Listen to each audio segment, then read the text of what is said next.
नमस्कार दोस्तों। हिमाचल में लगातार कोरोना का आंकड़ा कम हो रहा है और रोजाना जो केसेस है, नंबर ऑफ केसेस है वो लगातार कम आ रहे हैं और जो मौतों का आंकड़ा है वो भी 1, 2, 3, 4 इस तरीके से है।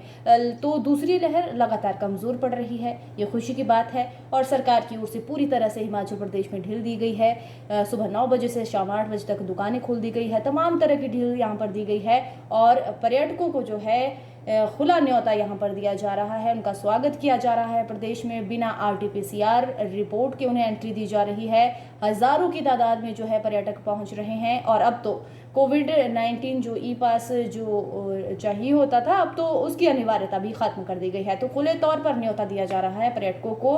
और हेडलाइन दी जा रही है, तमाम अखबारों में हेडलाइन दी जा रही है कि पर्यटकों से हिमाचल गुलजार। तो किस तरीके से गुलजार करेगा वो तो देखने वाली बात होगी, क्योंकि देश भर से जो है पर्यटक हजारों की तादाद में रोजाना हिमाचल पहुंच रहे हैं। और इन पर्यटकों के साथ कोरोना वायरस भी हिमाचल में एंटर कर सकता है, ये बात छुपी नहीं है किसी से भी। लेकिन सरकार इस पर क्या सोच रखती है, क्या सोच रही है सरकार, क्या दूरदृष्टि है सरकार की। जो सरकार ने RT-PCR रिपोर्ट भी जो है अनिवार्य नहीं रखी है, कैसे सरकार पता लगा रही है कि जो हमारे प्रदेश में एंटर हो रहे हैं, हिमाचल के लोगों के बीच में आकर जो घूम रहे हैं, बिना मास्क के भी पर्यटक देखे जाते हैं। ज़्यादा से ज़्यादा क्या किया जाता है, उनका चालान कर दिया जाता है, हज़ारों का चालान कर दिया जाता है और फिर उन्हें छोड़ दिया जाता है। लेकिन मान लो अगर एक भी पर्यटक पॉजिटिव हो, एसिम्प्टोमेटिक हो, तो आप सोचिए कि अगर एक भी पर्यटक पॉजिटिव है तो उससे कितना ज़्यादा खतरा हिमाचल के लोगों को बढ़ सकता है। आखिर क्यों हिमाचल का मीडिया, हिमाचल के विपक्ष जो है, विपक्ष भी इस मुद्दे पर आखिर क्यों सवाल नहीं कोई कर रहा है, क्यों ये मुद्दा नहीं उठाया जा रहा है कि आखिर कम से कम RT-PCR रिपोर्ट तो आप अनिवार्य रखिए। हजारों की तादाद में पर्यटक पहुंच रहे हैं, अच्छी बात है। हिमाचल की जो इकोनॉमी है वो डिपेंड करती है पर्यटन पर। पर्यटन एक बड़ा हिस्सा रखता है इकोनॉमी का।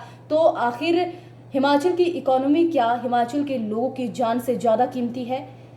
हिमाचल की लोगों की जो जान है उसको रिस्क पर रखकर सरकार इकोनॉमी चलाएगी। तो सरकार आखिर क्या सोचकर इस मुद्दे पर चल रही है, क्या सोचकर सरकार ने ये डिसीजन लिया है? एटलीस्ट सरकार को RT-PCR रिपोर्ट तो मांगनी चाहिए थी। और ये बात हम लगातार कह रहे हैं, लेकिन सुनवाई नहीं हो रही है। और न ही हिमाचल का कोई डिजिटल मीडिया प्लेटफॉर्म हो या फिर अन्य अखबार हो, इस मुद्दे को किसी भी तरीके से उठाया नहीं जा रहा है। और ये एक बड़ी चिंता का विषय जो है आने वाले टाइम में बन सकता है, क्योंकि स्वास्थ्य विभाग की ओर से तीसरी लहर को लेकर चेतावनी दी गई है। और तीसरी लहर जो है बताया जा रहा है कि ज़्यादा खतरनाक है। और ये मैं अपने आप से नहीं बोल रही हूँ, ये स्वास्थ्य विभाग का कहना है।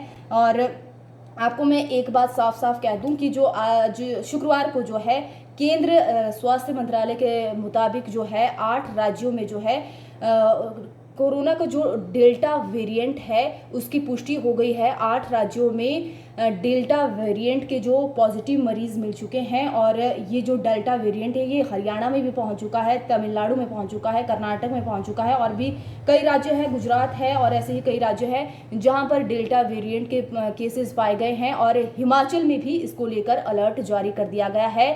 हिमाचल के मुख्य सचिव अनिल खाची ने इसको लेकर जो है अलर्ट जारी किया है। लेकिन क्या अनिल खाची सरकार को ये नहीं कह सकते कि आप कम से कम RT-PCR रिपोर्ट मांगिए, क्योंकि हिमाचल में देश भर से पर्यटक पहुंचते हैं। ये बेशक इन 8 राज्यों से भी पहुंचते हैं। हरियाणा से तो इतनी तादाद में जो है सैकड़ों की संख्या में हरियाणा, केवल हरियाणा से ही यहाँ पर पर्यटक पहुंचते हैं। तो हरियाणा में जो है जो कोरोना के जो डेल्टा वेरिएंट है, जो नया वायरस का वेरिएंट पाया गया है, उसके डेल्टा प्लस वेरिएंट, इसका नाम है डेल्टा प्लस वेरिएंट के जो मरीज है वो वहाँ पर पाए गए हैं हरियाणा में और अन्य राज्यों में भी पाए गए हैं। लेकिन सरकार की ओर से आखिर क्यों इसको सीरियसली नहीं लिया जा रहा है? आखिर क्या सोचकर जयराम सरकार चल रही है? जयराम सरकार से आखिर कोई क्यों नहीं पूछ रहा कि हिमाचल में जो पर्यटकों को हजारों की तादाद में खुला, एक तरह से खुला न्योता है ये तीसरी लहर के लिए हिमाचल सरकार की ओर से। इसे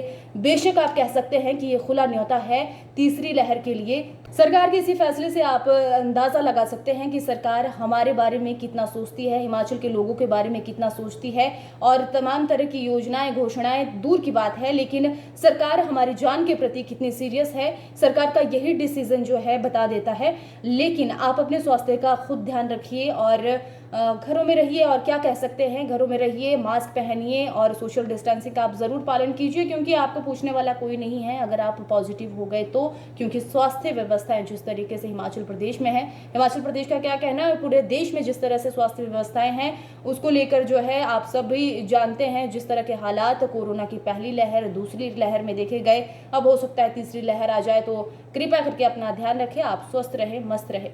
नमस्कार। और आप चैनल को सब्सक्राइब करना प्लीज़ ना भूलें, क्योंकि अगर आपके जो मुद्दे हैं, हिमाचल की जनता के जो मुद्दे हैं, उन्हें लगातार आप तक ज़रूर पहुंचाते रहेंगे और आपकी आवाज़ ज़रूर बनने की कोशिश करेंगे और हिमाचल की हर छोटी बड़ी खबर आप तक पहुंचाने का लगातार प्रयास करेंगे। लेकिन हमें आपके सपोर्ट की ज़रूरत है, तो चैनल को सब्सक्राइब करना ना भूलेगा। और अगर आप हमारी वीडियो फेसबुक पर देख रहे हैं तो प्लीज़ फेसबुक पेज को भी लाइक कर दीजिएगा और यूट्यूब पे हमारे चैनल को सब्सक्राइब ज़रूर कीजिएगा, वीडियो को लाइक कीजिएगा। और अगर आपको लगता है कि जो मैंने बातें कही है वो पूरी तरह से आप उससे सहमत है और आपको लगता है कि मैंने सही बात की है, तो इस वीडियो को शेयर ज़रूर कीजिए और लाइक ज़रूर कीजिए। नमस्कार।